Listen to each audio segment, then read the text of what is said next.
É necessário a gente evitar essa barbárie, esses ataques. A população sofre e sofre muito. Lamentavelmente, não é só no sistema de transporte por ônibus, né?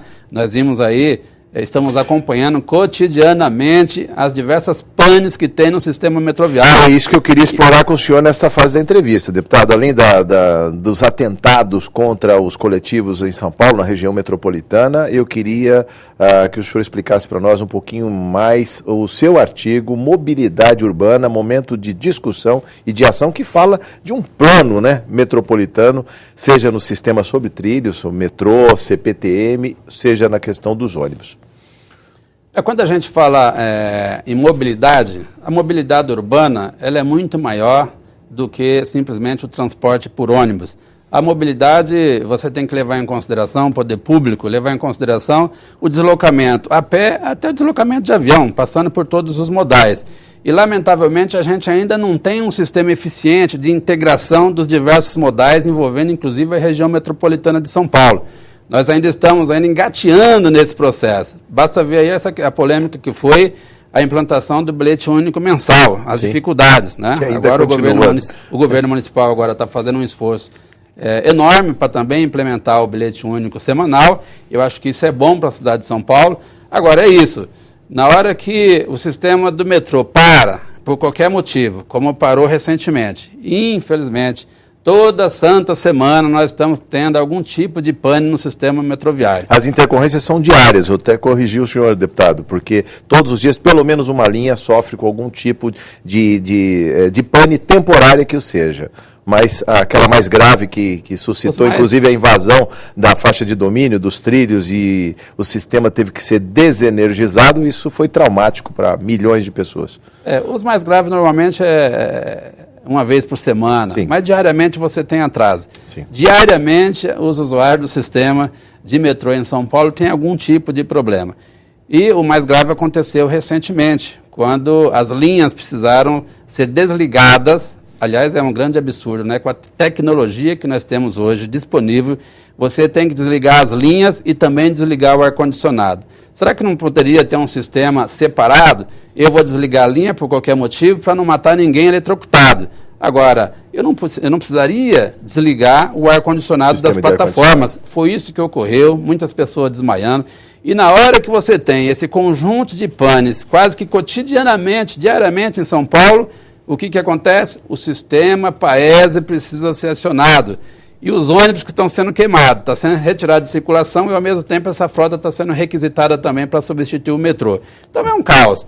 Então, eu acho que a melhor forma é a polícia descobrir quem é que está provocando essas queimas de ônibus na cidade de São Paulo e procurar dar uma resposta para a sociedade. A sociedade clama para uma resposta. E como dar uma resposta quando tudo é emergência, urgência, deputado? Eu digo isso porque para o sistema de transporte por ônibus, são 6 milhões de passageiros transportados todos os dias. O sistema de metrô, o sistema metroferroviário, 4 milhões de passageiros todo dia. Não dá para interromper, não dá para fazer manutenção preventiva, quer dizer, como tocar com o menor nível de dano possível, sem tirar o cidadão das suas rotinas, do trabalho, para a escola. Quer dizer, é possível ampliar a rede, o senhor até defende a ampliação da rede de metrô, é claro, mas melhorar, dar um sistema com mais qualidade pela tarifa que se cobra.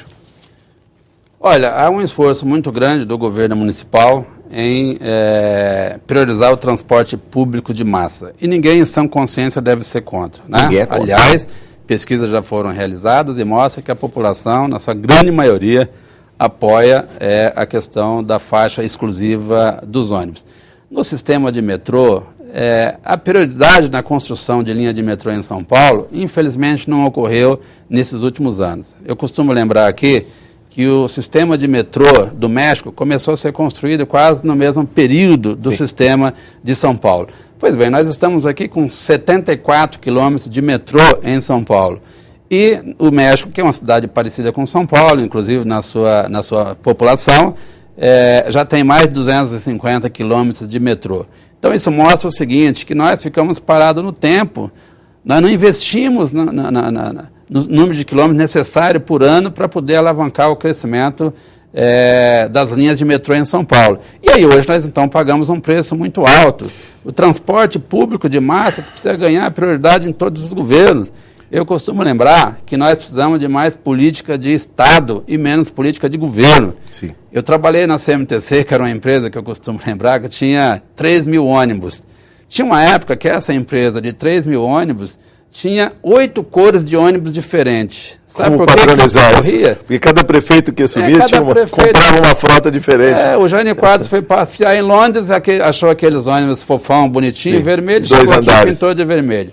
O Mário Covas tinha passado antes, né, naquele período, e pintou de azul e branco. Azul e branco. Aí veio a Luiz Erundina, enfim, cada prefeito quer deixar a sua marca, a sua cor. Isso é ruim. Porque isso você despadroniza não só a cor dos ônibus, mas também uma política mais definitiva no sistema de transporte em São Paulo. Aí a gente paga esse preço em função de falta de uma política mais permanente envolvendo sucessivos governos. Deputado, o senhor que também foi vereador em São Paulo, ou seja, não seria também a falta de planejamento, planos diretores? Eu digo isso porque há um fluxo enorme de pessoas, por exemplo, saindo da Zona Leste todos os dias. 4 milhões de pessoas moram na Zona Leste.